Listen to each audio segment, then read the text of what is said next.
What is up guys, Wraec here with a new video, and today with the long anticipated gameplay reveal for Dunlingr, the new celestial unit, an absolute beast. I mean, you can already see it right there with his Bell of Order, it is called, what he has there.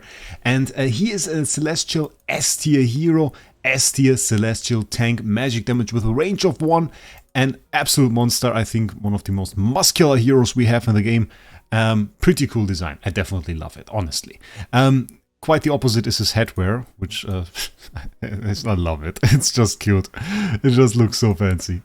Okay, definitely have to get that.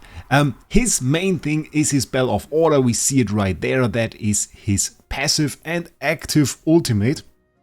And his Bell of Order knows 2 states, either Spellbind or Cure Lock. Those are the 2 orders that he can apply to the battlefield.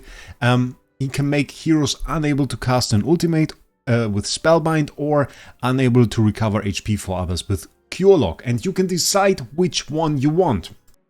So in a battle situation where we just have him in PvP here, we can actually see the color on his back is purple. That is for Cure Lock, so unable to heal. And we can switch that around with this little button next to his name. You can see it gets the yellow, and this means it's now Spellbind, so no longer any ults that can be casted. Also changes the buffs he applies, and of course, well, the initial order is rather important for the start of the battle, and later on it's mostly decided by whether or not he can reach an ult, if he can reapply that same state. You always get one hero that is protected by that. We built a Diurnal team here. The furthest hero away from him, which is in our situation Diurnal, is protected from that order. So he could still cast an ult right now in this situation. And we use this team right now here with Diurnal, with Lily Maid to shut down the enemy. It is pretty much the least free-to-play PvP team we have ever seen. But yeah, we have 4 Celestial and Hypergen units in there with massive cost, and maybe this is going to be the meta for PvP, but we will see. So let's start, let's see what we do here. Of course, with Enlightening Spell here in PvP, we sadly, even in a new season, don't have the new charms in there, which these new artifacts, which is kind of sad. Bam, you see the bells activate, everything goes into the air, and of course our Diurnal putting out massive damage there. Pretty much destroying the enemies already. He can cast an ult, that is not an issue. We of course block the enemy with Lily May, and we see Skalita coming down there. It is a pretty flashy fight, I have to say. A pretty flashy fight. 5 kills from Diurnal here. Diurnal, I think in the upcoming season, definitely the hero that you want to see. He is pretty crazy and gets even crazier with the support of Dunlingr, which has more than one reason actually.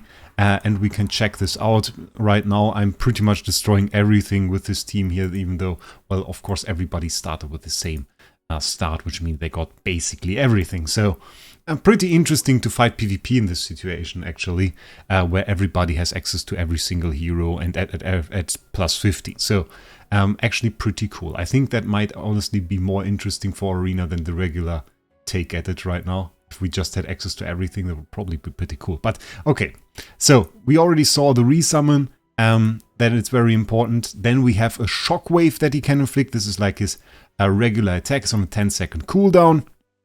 And this also has a change in it whether or not you decided to go for Spellbind or Cure Lock. With Spellbind, Dunlingr reduces enemies' attack speed by an extra 60, which is massive. Or the Bell of Order is set to Cure Lock. You can deal extra damage. It's also 30% of his own attack. Is not super massive, but I mean, we take it. And it's still pretty nice to add that on top. The more important ones is actually not this one. This is still pretty decent ability. On Spellbind, Dunlingr gains a shield, and that absorbs 130% damage whenever an enemy casts their ultimate, lasting until the battle ends. So he becomes pretty tanky through that. And here he gains a shield each time he loses 20% of his max HP. So if you use healers, maybe that's interesting, but I much prefer the first option actually. Some damage reduction here in the Legendary Plus. And then we have the Mythic Plus. That is the weapon. It looks a little bit weird because it is so short. We have Dunlingr protects the farthest non-summoned ally. and we can look at it in the weapon window that looks a little bit better. It seems like such an easy ability, but you can imagine if he blocks everybody from casting an ultimate, this is absolutely huge. This is like the thing you want. You want to protect that one hero and make him able to cast his ult. Also, we get temporary buffs here. We first have permanent buffs with the increases to attack and to haste. Haste definitely being the better of the ones, so plus 15 is something you want here.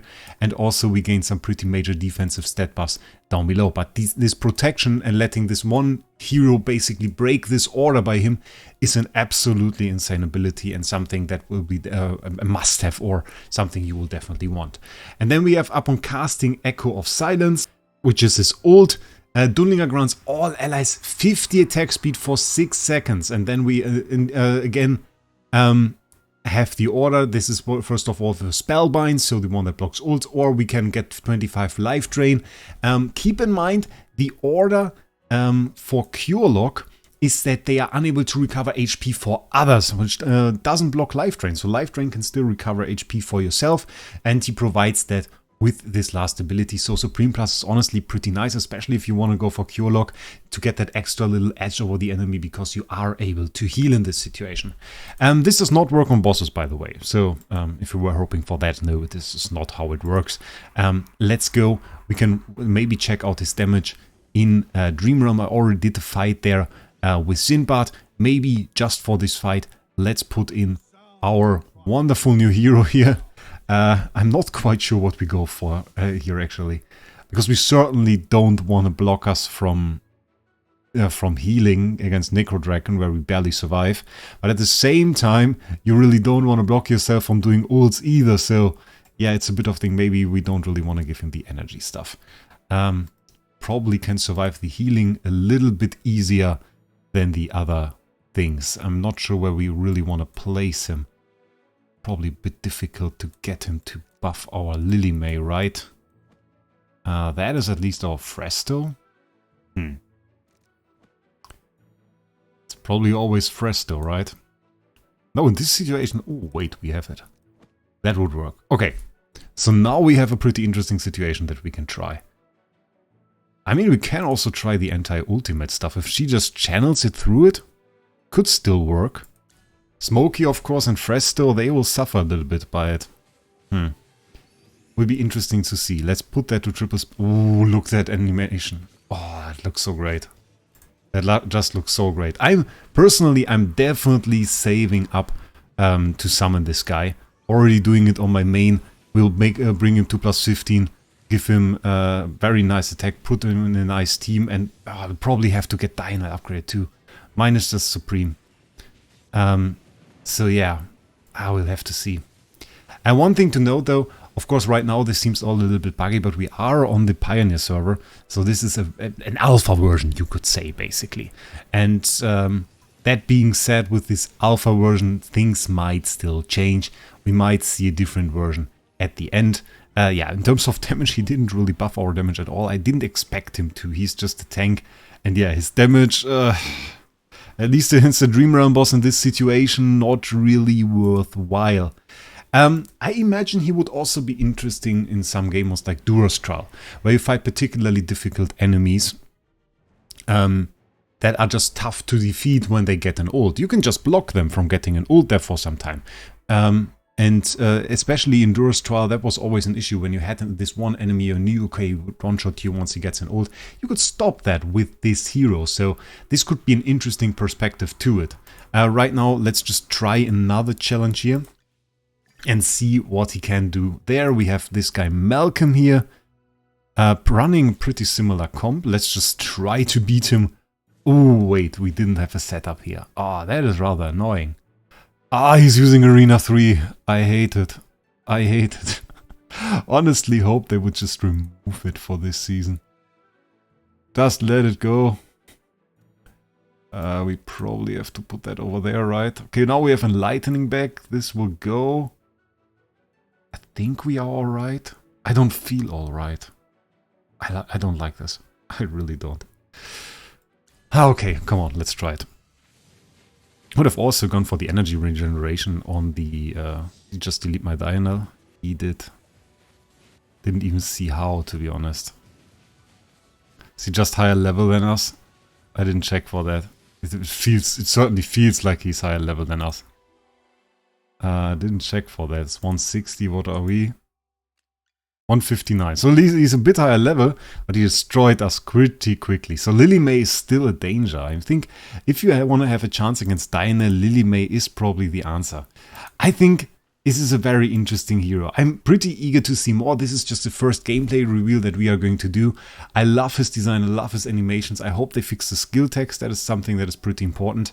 Do I see him as like a hero you want to summon early on as first? Right now, not really. Though the perspective of being able to go into AFK stages, into something like Dura's Trial, and block the enemy from doing an ult is certainly intriguing. It is something that might have a very big perspective and might be a little bit of a meta shift that we have to explore a little bit more. I myself, I will save up for him.